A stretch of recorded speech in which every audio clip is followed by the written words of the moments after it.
How's it going, everybody? And welcome to this edition of From the Stretch. It's episode number 6, Tuesday, November 19th, 2024.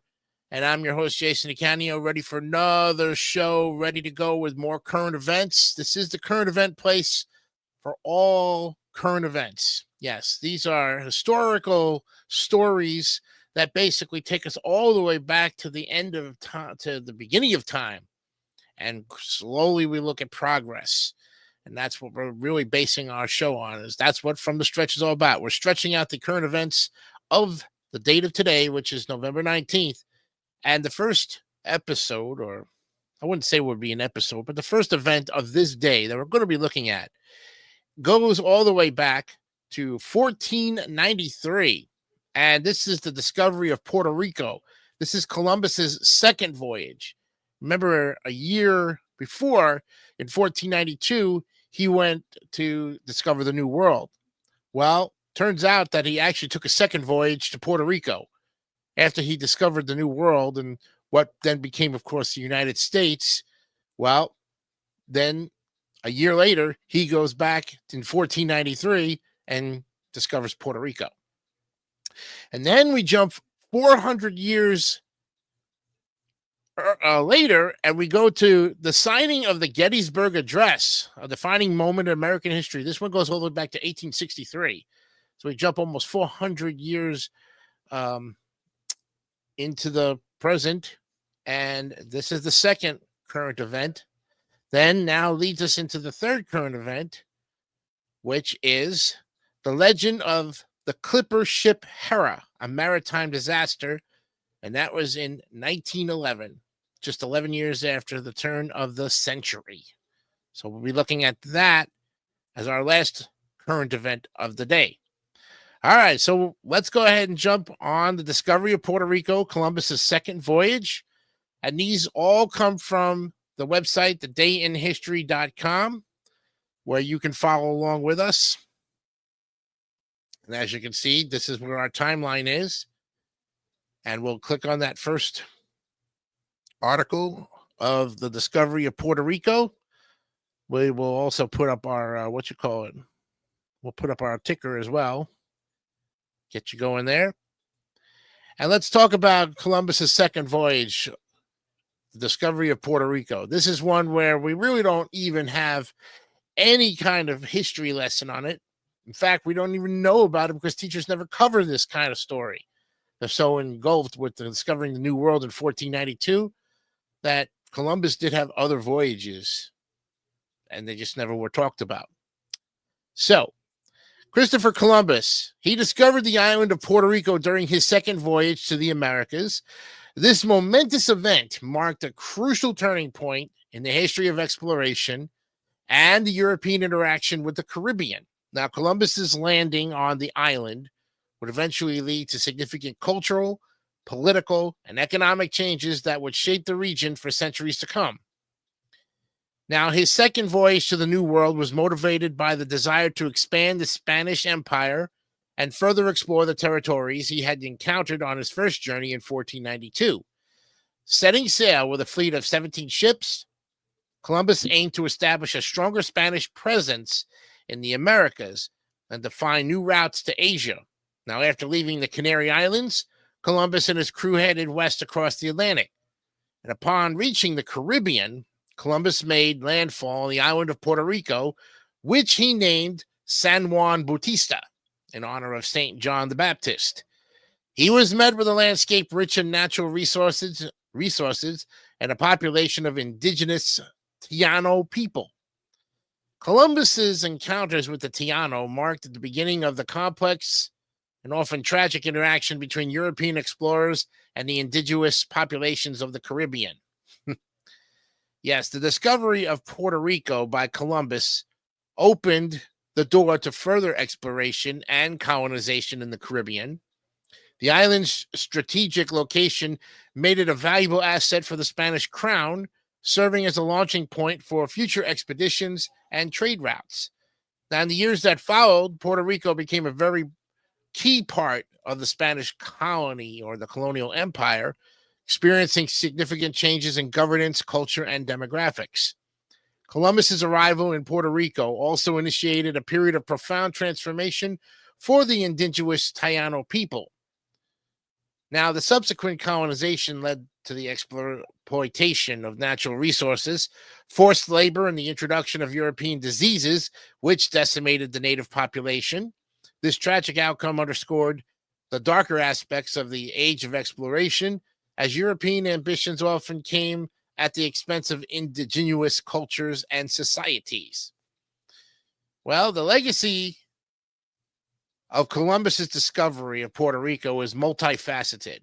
Today, the island is known for its rich cultural heritage, blending Taino, Spanish, and African influences that have shaped its identity. Puerto Rico's history of colonization and resistance has led to a vibrant cultural landscape celebrated through music, art, and culinary traditions. And moreover, Puerto Rico's status as a U.S. territory today continues to evoke discussions about identity, governance, and the relationship between the island and the mainland United States. This historical context of Columbus's arrival remains a point of reflection, prompting conversations about the complexities of colonization, cultural exchange, and the enduring impacts of colonial history. The discovery of Puerto Rico on November 19th, this date in 1493, by Christopher Columbus, stands as a significant milestone in the history of exploration and the interaction between Europe and the Caribbean. This event set the stage for the colonization of the region and had lasting effects on the indigenous populations and the cultural landscape of Puerto Rico. But as we reflect on this historical moment, we recognize the importance of understanding the broader implications of exploration and the complex narratives that have shaped the identities of the people involved. The story of Puerto Rico serves as a reminder of the resilience of cultures and the ongoing journey toward recognition and justice for historically marginalized communities. There you have it. So that is a look at 1493. Now, let's move to the Gettysburg Address, a defining moment in American history. Same date. Let's pull up that article, hide that, and delve into the Gettysburg Address, which we're all familiar with in our history lessons. This date, President Abraham Lincoln in 1863 delivered the Gettysburg Address during the dedication ceremony of the Soldiers' National Cemetery in Gettysburg, Pennsylvania. This brief yet profound speech has since become one of the most iconic and revered in American history, encapsulating the ideas or the ideals of freedom, equality, and national unity at a time of deep division. The address served not only as a memorial for those who fought and died at the Battle of Gettysburg, but also as a powerful reminder of the principles upon which the nation was founded. The Gettysburg Address was delivered amidst the Civil War, a brutal conflict that had torn the United States apart since 1861. And the Battle of Gettysburg, fought from July 1st to July 3rd of 1863, was one of the war's deadliest battles, resulting in significant casualties on both sides. The Union victory at Gettysburg marked a turning point in the war, but the immense loss of life highlighted the urgent need for reflection on the meaning of the conflict and the future of the nation. Lincoln was invited to give a few remarks at the dedication of the cemetery, which was established to honor the soldiers who had given their lives in battle. His address came at a time when the nation was grappling with issues of slavery, states' rights, and the very definition of democracy. In just over 2 minutes and with fewer than 300 words, Lincoln crafted a message that sought to unify the nation and reassert its commitment to the principles of liberty and equality. In the Gettysburg Address, Lincoln famously began by referencing the nation's founding, stating that it was conceived in liberty and dedicated to the proposition that all men are created equal. He acknowledged the sacrifices made by the soldiers at Gettysburg and emphasized that their deaths should not be in vain. Instead, he urged the living to take up the cause of ensuring that government of the people, by the people, for the people, shall not perish from the earth. The speech's significance lies in its ability to encapsulate the essence of American democracy.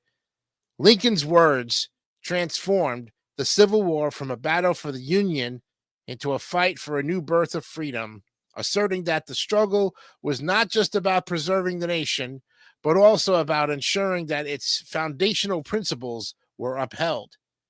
The Gettysburg Address has since been interpreted as a reaffirmation of the nation's commitment to civil rights and the idea of equality. And there's Mr. Lincoln himself. Great statue. The Gettysburg Address has endured as a cornerstone of American rhetoric and political thought. Its eloquence and clarity have inspired generations of leaders and citizens alike, often referenced in discussions about civil rights, democracy, and the American identity. Lincoln's address is taught in schools and quoted in various contexts, illustrating its lasting relevance in the American consciousness. And furthermore, the themes articulated in the Gettysburg Address continue to resonate today in an era marked by ongoing debates about equality, justice, and the role of government. Lincoln's message serves as a powerful reminder of the responsibility that each generation holds in preserving the values of democracy. The address invites reflection on the progress made and the work that remains to ensure that the nation lives up to its founding ideals. This date, 1863, Abraham Lincoln delivered the Gettysburg Address, a speech that would come to define American ideals and aspirations. His poignant reflections on sacrifice, democracy, and equality not only honored the fallen soldiers of Gettysburg, but also articulated a vision for the future of the nation. And as we commemorate this historic moment, we recognize the enduring impact of Lincoln's words, which continue to inspire and challenge us in our ongoing pursuit of a more perfect union. The Gettysburg Address remains a testament to the power of language in shaping the collective memory and identity of a nation committed to freedom and equality for all. So, with that, now we go to our third current event, the legend of the clipper ship Hera, a maritime disaster. Let's take a look at it. 1911 was the year that this ship had the disaster of its lifetime.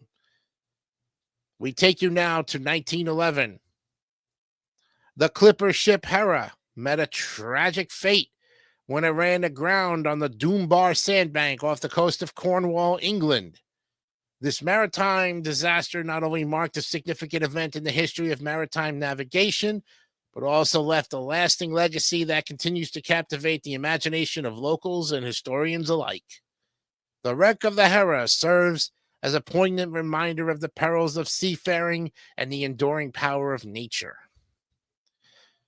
But the Hera, a beautifully designed clipper ship known for its speed and elegance, was part of the fleet that symbolized the height of maritime trade in the late 19th and early 20th centuries. Clippers were renowned for their ability to navigate the ocean swiftly, transporting goods and passengers across great distances. However, the Hera's journey on that fateful day in November took a disastrous turn when it encountered the treacherous waters of the Dunbar, a notorious sandbank known for its shifting sands and challenging currents. And as the ship sailed across the coast, navigational challenges arose. Despite the expertise of the crew, the Hera found itself caught in a fierce storm that reduced visibility and complicated their navigation efforts. The ship's grounding on the Dunbar resulted in significant damage, and efforts to salvage the vessel proved futile. The Hera became trapped, a haunting sight for those who witnessed its final moments. The wreck of the Hera quickly became part of local lore, transforming into a legendary event that resonated within the community.